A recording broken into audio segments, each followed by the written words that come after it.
प्रधानमंत्री नरेंद्र मोदी रूस के कजान शहर में आयोजित ब्रिक्स समिट में शामिल हुए। ब्रिक्स के मंच से उन्होंने चीन, रूस समेत पूरी दुनिया को नसीहत दी कि जंग किसी भी समस्या का समाधान नहीं है। पीएम मोदी ने कहा, हम युद्ध नहीं, डायलॉग और डिप्लोमेसी का समर्थन करते हैं। पीएम जब संबोधित कर रहे थे तो उनके अगल बगल चीन के राष्ट्रपति शी जिनपिंग और राष्ट्रपति व्लादिमीर पुतिन मौजूद थे। आज की बैठक के शानदार आयोजन के लिए मैं राष्ट्रपति पुतिन का हार्दिक आभार व्यक्त करता हूँ।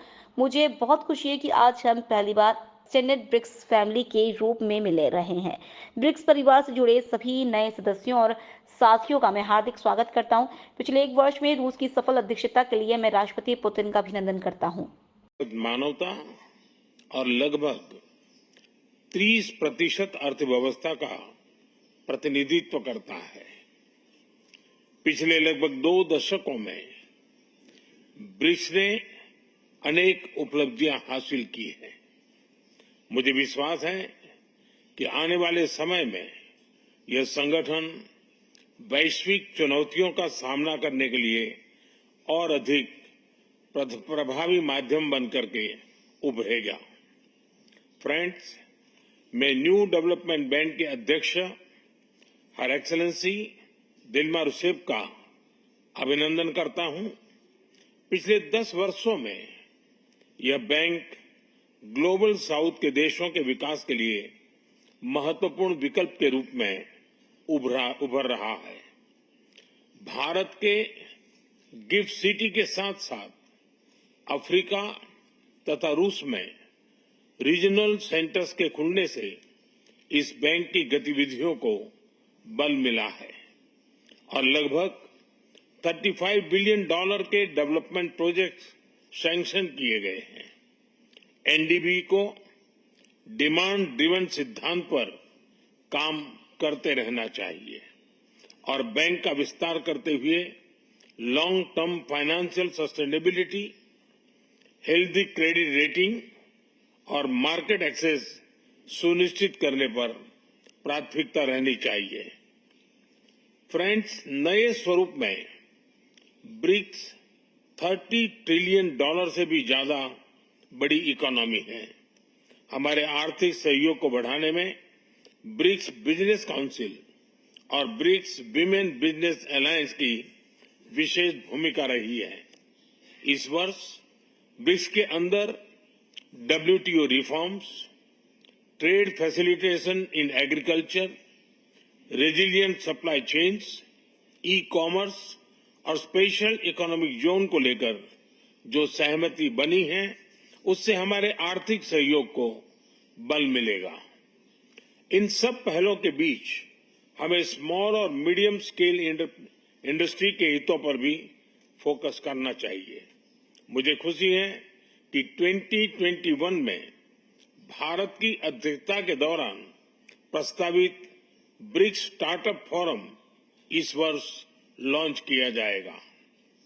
भारत द्वारा दिया गया रेलवे रिसर्च नेटवर्क का इनिशिएटिव भी ब्रिक्स देशों के बीच लॉजिस्टिक्स और सप्लाई चेन कनेक्टिविटी बढ़ाने में अहम भूमिका निभा रहा है।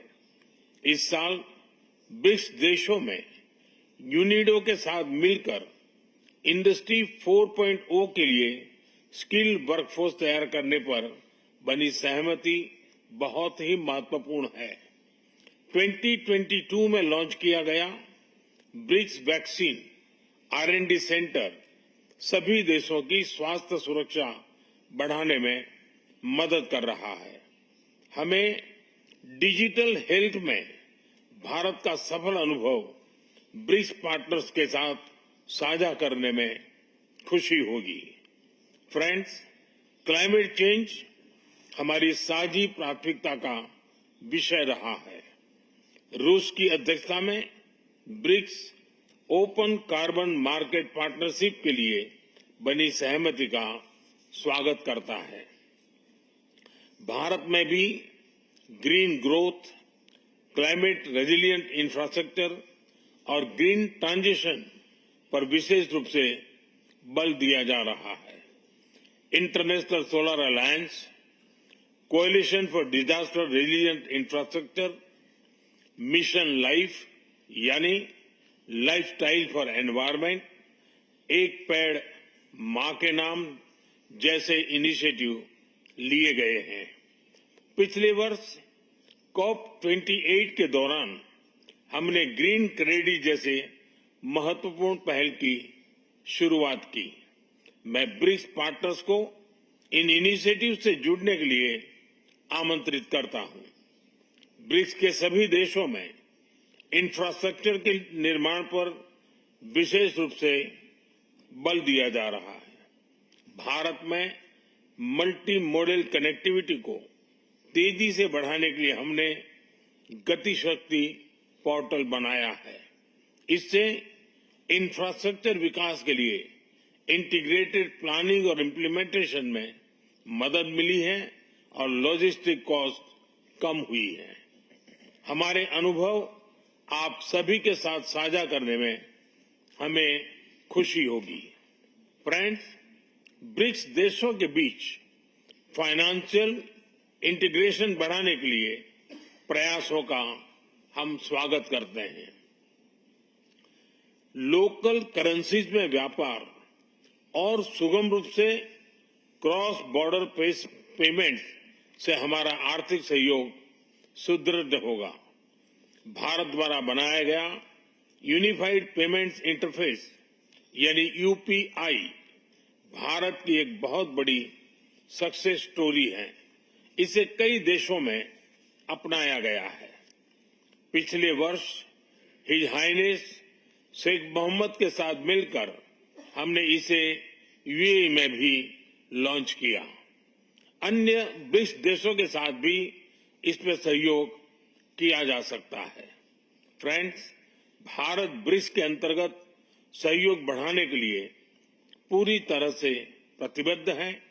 हमारी विविधता और मल्टीपोलरिटी में हमारा दृढ़ विश्वास हमारी ताकत है। हमारी यही ताकत और मानवता में साझा विश्वास हमारी भावी पीढ़ी के समृद्ध और सशक्त भविष्य को सार्थक रूप देने में सहयोग होगा। आज की बहुत ही महत्वपूर्ण एवं उपयोगी चर्चाओं के लिए मैं सभी का आभार व्यक्त करता हूं। ब्रिक्स के अगले अध्यक्ष के रूप में मैं राष्ट्रपति लूला को हार्दिक शुभकामनाएं देता हूं। भारत आपकी ब्रिक्स अध्यक्षता की सफलता के लिए अपना पूरा सहयोग देगा। एक बार फिर राष्ट्रपति पुतिन और सभी लीडर्स का बहुत बहुत धन्यवाद।